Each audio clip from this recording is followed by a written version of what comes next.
各位观众朋友们，大家好，我是先锋君。今天我们要说一个特别厉害的人物——爱德华·纽盖特，江湖人称世界最强男人白胡子。白胡子的一生胸怀天下，不争名利，只为了创造自己的海上家庭。我一直对老爹的死耿耿于怀，但是尾田给了老爹体面的结局，所有人只能扼腕叹息。白胡子这个海上王者，他的历程从很早以前就开始了。在猫腹蛇老大找到马尔科后，我们从这位当年白胡子旗下大队长的回忆中得知，白胡子出生在一座贫穷的小岛上，因为交不起天上金，这应该就是给政府交高额赋税获得保护的东西，所以小岛没能获得政府庇佑，成为了海贼和人贩子常光顾的地方。不幸成为孤儿的白胡子走上了出海当海贼的道路。马尔科悲伤地说，老爹总是很小气，喝别人的酒，还从来不请客，因为他的钱财全部送往了自己出生的小岛，就算那里没有亲人，他曾经在那里一无所有，但依旧是他的故乡。后来白胡子加入当年的伟大航路霸主洛克斯率领的洛克斯海贼团，虽然他加入这个海贼团具体的事件没有过多描述，根据战国的说法是38年前洛克斯海贼团在神之谷被卡普和罗杰联手击溃，而那时的白胡子已经人过中年。我一直觉得这样的伟人应该一出海就自己做船长，比如路飞。但是洛克斯当年的理想是要推翻世界，那年幼悲惨的白胡子自然也对政府不满意。也许就是他找到了共鸣，才加入了洛克斯海贼团。而且当年无依无靠的白胡子出海后加入大船团也是明智的选择。从各方面看，他都找到机会磨练了自己。在离开洛克斯后，白胡子才组建自己的海上大家庭。他成立了白胡子海贼团，成了当年与罗杰和史基三突鼎立的传说时代。很多人说他到处认儿子，普天下处处留情，虽然是玩笑，但我们来想想为什么他会这样。我觉得白胡子一直以来的梦想都是有自己的家庭，至于 One Piece 和海贼王之位，他并不感兴趣。从心理学角度来说，童年缺失的东西，人们总会在长大后拼命给自己弥补回来。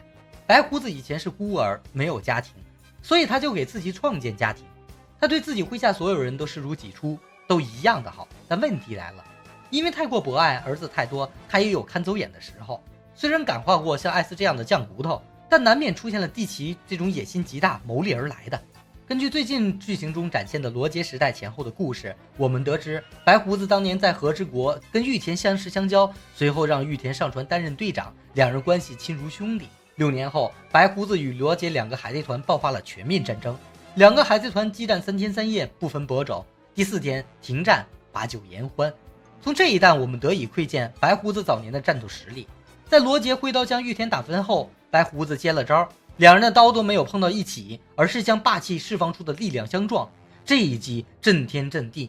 这一场风云变色的打斗，虽然罗杰身体被病症所困，但面对自己的最强对手，打得痛快淋漓。随后罗杰要走了玉田，走向了拉夫德鲁，成为海贼王。虽然战斗后的宴会中，罗杰和白胡子在树下的对谈正应对了当年顶上战争时白胡子的回忆。罗杰告诉他自己命不久矣，想把 One Piece 的地址告诉白胡子，可见罗杰对他的认可，有点惺惺相惜的感觉。但是白胡子却说自己对海贼王和最终之岛都没有兴趣，他想要的一直很简单。他们两人的目标显然并不一样。随后罗杰透露给他地的含义，白胡子想起自己船上的地奇姓名中也有地，在顶上战争最后，也许白胡子才真正明白了地的意义，所以他断机之前向世界喊道 One Piece 真实存在，全世界为此沸腾。就像当年处刑台上的罗杰一样，地之一族终究会重新站上世界顶峰，但不该是地奇。说到这里就不得不提艾斯。在艾斯生命中，他曾一度缺爱，渴望得到关爱，父亲灌溉他的恶名让他用暴力和不近人情来保护自己。小时候的艾斯被路飞唤起温暖，在了路飞身上。出海之后遇到白胡子，真的就像遇到一个遮风避雨的港湾。老爹的包容和父亲般的形象是艾斯曾经渴望而不可求的。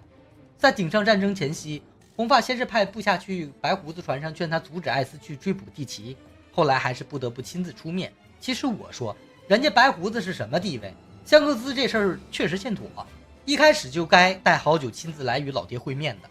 但是叙旧寒暄了没两句，香克斯直入主题，劝他叫艾斯回来。艾斯的冲动之举，白胡子固然心里不安，但被外人这样戳中还是很伤和气的。于是两人谈着谈着就刚起来，一剑相对，天地变色。只是好话说尽，为时已晚。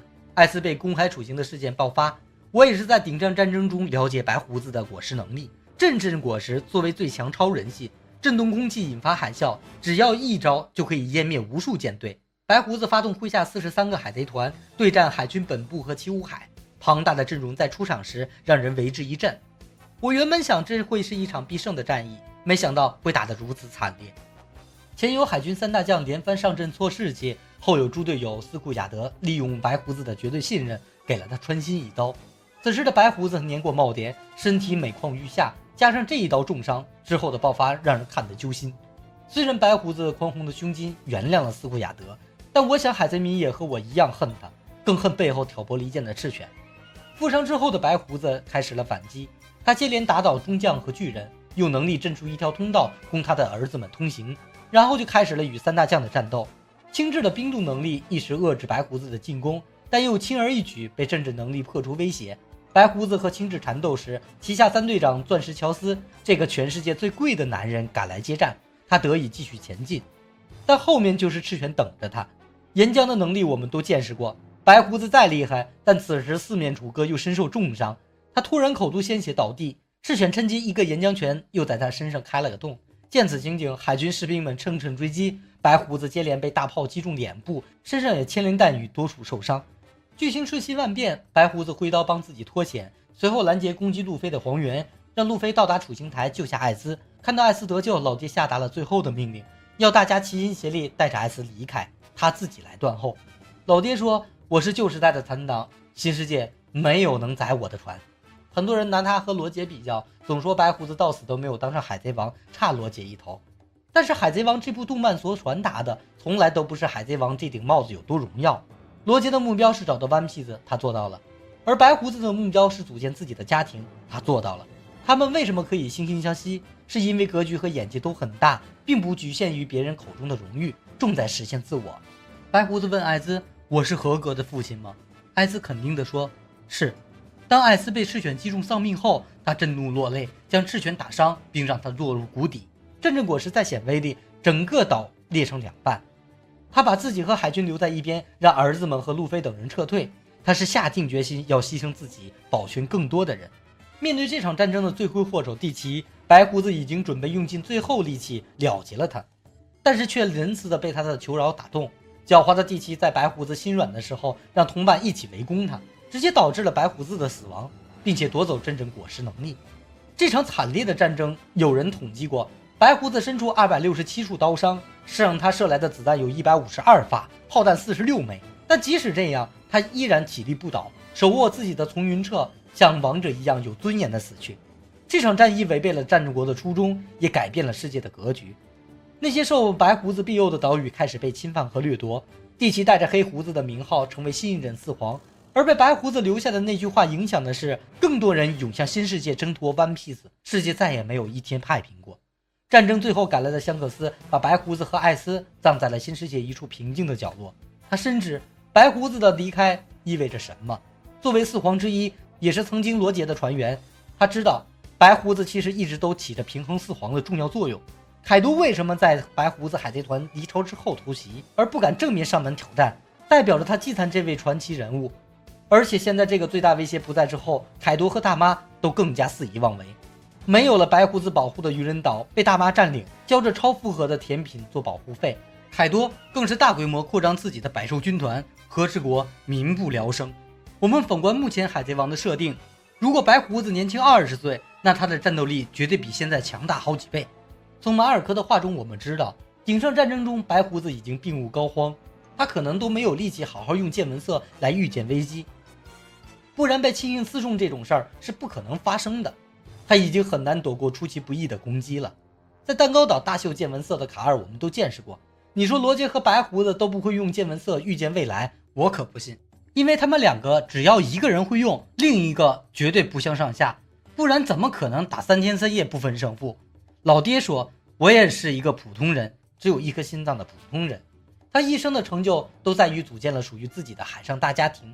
他是心满意足退出世界舞台的，正如艾斯最后倒下，脸上依旧挂着微笑，那是一种知足和无憾。遗憾的是，我们跟活下来的人们一起想念老爹。我是信封君，咱们下期见。